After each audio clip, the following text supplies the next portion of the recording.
Welcome to the Plume and Page. Today's story is Around the World in 80 Days by Jules Verne. Chapter 7, which once more demonstrates the uselessness of passports as aids to detectives.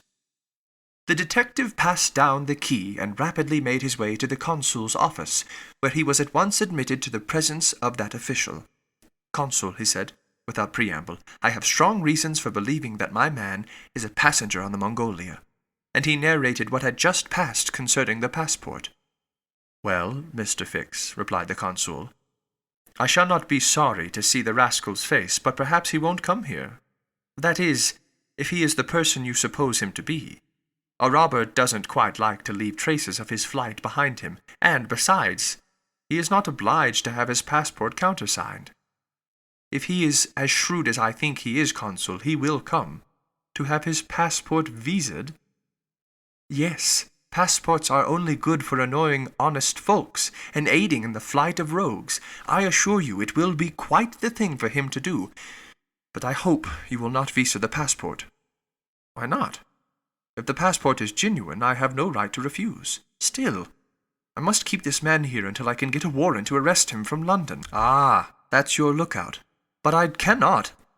The consul did not finish his sentence, for as he spoke a knock was heard at the door, and two strangers entered, one of whom was the servant whom Fix had met on the quay. The other, who was his master, held out his passport with the request that the consul would do him the favor to visa it.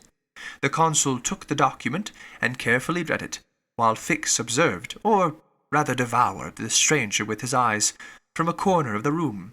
"You are Mr. Phileas Fogg," said the consul after reading the passport. "I am." "And this man is your servant?" "He is, a Frenchman, named Passepartout." "You are from London?" "Yes." "And you are going to Bombay?" "Very good, sir. You know that a visa is useless, and that no passport is required?" "I know it, sir," replied Phileas Fogg. "But I wish to prove by your visa that I came by Suez." "Very well, sir." The consul proceeded to sign and date the passport, after which he added his official seal.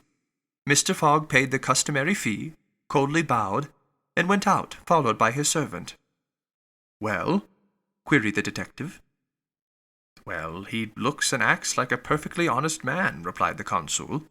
"Possibly, but that is not the question. Do you think, Consul, that this phlegmatic gentleman resembles, feature by feature, the robber whose description I have received?" "I concede that, but then, you know, all descriptions—" "I'll make certain of it," interrupted Fix. "The servant seems to me less mysterious than the master. Besides, he's a Frenchman, and can't help talking. Excuse me for a little while, Consul." Meanwhile, Mr. Fogg, after leaving the consulate, repaired to the quay, gave some orders to Passepartout, went off to the Mongolia in a boat, and descended to his cabin. He took up his notebook, which contained the following memoranda. Left London, Wednesday, October 2nd at 8:45 p.m. Reached Paris, Thursday, October 3rd at 7:20 a.m. Left Paris, Thursday at 8:40 a.m. Reached Turin by Mont-Cenis, Friday, October 4th at 6:35 a.m. Left Turin, Friday at 7:20 a.m.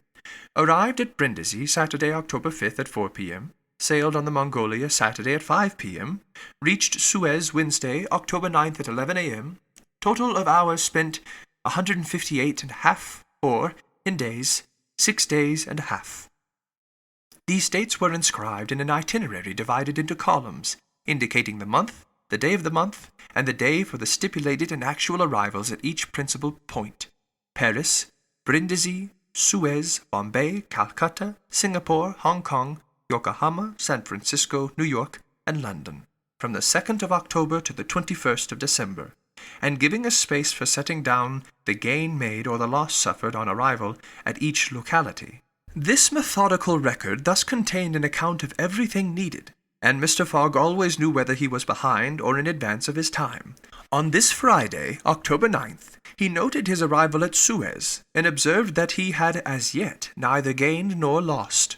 He sat down quietly to breakfast in his cabin, never once thinking of inspecting the town, being one of those Englishmen who are wont to see foreign countries through the eyes of their servants.